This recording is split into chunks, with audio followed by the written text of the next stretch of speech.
In 13 years of bodybuilding, I have never ever had anything other than a minor injury in the gym. And that is because I've always kept in mind the byword bodybuilding longevity. And that is, of course, what this video is entitled. Bodybuilding Longevity 101. The problem with a lot of people who bodybuild and who are bodybuilding lifestylists, to use an expression, is they don't think ahead, and that's very detrimental to their bodybuilding lifestyle, as it were.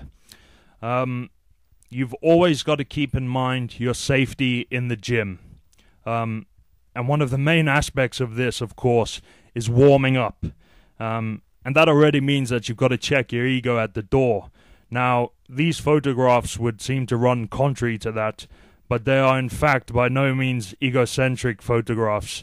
This is me filming my physique, capturing it, looking in the mirror and gauging it. That is all. I look at the photos, I see what's developing, what's not, and that's it. So check your ego at the door and watch out not to get into competing with others in the gym for size. I know that always leads people to use overdoses of anabolic steroids or to lift too heavy in an attempt to be the biggest or the strongest and injure something. I know that's happened often. Another thing with bodybuilding longevity is to beware of training partners who actually push you beyond the limit whereby your body says stop. I recall a case where I was training, doing back rows, and I'd reached the 12th rep, and my training partner was going, come on, 13, come on, 14, come on, 15, 16, and of course I ran them out. And I stopped and I realized, no, this is bullshit. My body said stop at 12, and should I listen to my body or should I listen to this arsehole standing next to me? He hasn't a clue about this feedback mechanisms of my body, shouting typical idiotic bodybuilding bravado, come on, another rep, just one more rep, you know. The mentality that runs throughout bodybuilding is in fact an incorrect one. This is not an unintellectual pursuit as it is perceived by much of the public. It's a lifestyle, it's a self-discipline, it's like martial arts or any other kind of way of life, and that is how I've always perceived it and followed it. And therefore, I speak so highly of bodybuilding longevity because the last thing you want as a bodybuilder, as a bodybuilding lifestylist, is to be unable to bodybuild anymore because of some injury. Now, we've all had minor injuries that stopped us from being able to train for a week or two even. That's quite normal. Or we've had a tendon pain or an elbow pain or a knee pain that stopped us from squatting. That's normal. Those are minor injuries. Or we've had a sore back or something like that. But major injuries, for instance, are the kind of things where we start talking about a biceps tear or a tendon tear, or a damaged shoulder. You damage your shoulder and you are seriously set back in bodybuilding. Now, I at present have an injured shoulder. However, contrary to what some people think, it didn't happen in the gym. Far from it. It happened on a sidewalk in winter, whereby I slipped and fell on my hand, which is a very common injury, in fact, with 124 kilos of weight, fell on my hand. And at the same time, my hand slipped as well, and I caused a serious injury to my shoulder, which still to this day requires keyhole surgery.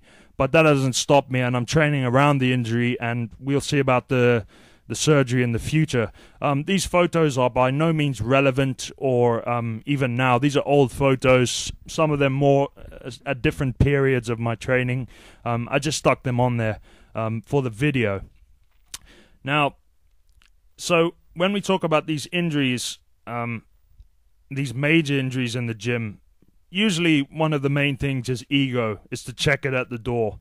And strangely enough, another thing is I've always been one to train alone, more or less, because for the simple reason that whenever I have trained with a training partner, I've always picked up some niggling little injury, because they train differently, because they use different machines, because they train at a different pace, because their bodies are different, you know, and I've always gone better at it alone, you know. Now, I'm not saying not to have a spotter. That's another key to longevity. I mean, but you can ask anyone in the gym, could you spot for me, please? And usually they'll do it. I've very rarely come across someone who won't spot for you if you ask them, and you will rarely come across someone like that, unless they themselves are injured and they say, oh no, sorry, you know, my shoulder's injured, I can't spot for you, which has happened to me before, and now, which I have to say sometimes with certain exercises people are doing.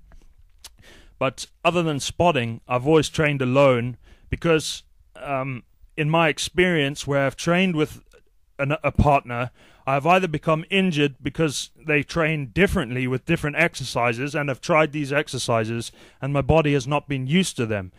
Thereafter, I've gone away, and the next day or usually 2 days afterwards, my body starts to get a slow onset soreness somewhere, and I realize, this is not good. You know, a good example is when I did machine shrugs with a very strong man by the name of Philip de Jonge. That's not to take anything away from him. He's extremely strong. He pushed me to the limit. However, he was doing shrugs on a machine, and it was not suitable for a man of my height, which is 6'4", and much more suitable for someone of his height and a shorter height. And it injured my spine. A minor injury, to put it that way. It was in pain, and the pain abated after a number of days. But another thing is I hurt a tendon, caused some inflammation of a tendon training with Bjorn once, because he trains so hard and fanatically. Anyone who's seen him train at Day's Workout or Eurofitness in Corman knows he doesn't quit. You know, he's recently been in a car accident where the car rolled over. They had to do a skin graft on his elbow. His shoulder was mangled, and 3 months later he's back in the gym training. So I trained with him once, and actually a few times I trained with him, and every time I trained with him I got injuries. So in my experience, it's always been best just to train alone. So I'm not advising you in bodybuilding longevity to train alone or not to have a training partner, because a lot of people do have them. I'm just pointing out that it's not always the best way to go, and for me as an individual, I prefer to go at it alone, and my mind has always been at its strongest when I'm alone. I'm a kind of denial person. I deny the pain, I deny the weight. So now legs are another thing that a lot of people get injured. They injure their knees, or they injure their lower back, and it's a simple case of logic, really. They end up squatting or doing heavy lifts, or even if they progressively build up the weight, which you should always do in all exercises with regards to bodybuilding longevity, but with legs, they don't warm up the knees. And this is so important when it comes to squatting.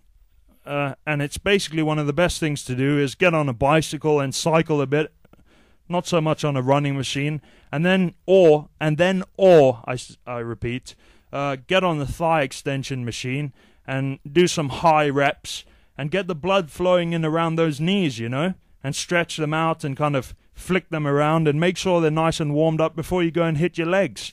And likewise, sometimes with when you're doing calves, you know, stretch them out well and start light and get them all nice and warmed up before you hit them hard. Because everyone knows with calves, you can't walk for a week if you really hit those things hard and you don't warm them up properly, or you go too heavy too soon. So these are aspects of bodybuilding longevity that are very important to you. And of course, another one is the belt. You should always wear a belt when you're going very heavy.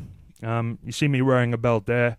But you should avoid wearing a belt too often, because it can weaken the base of your body, your back and your abdominal wall, which is the natural, if you will, belt, lifting belt of your body.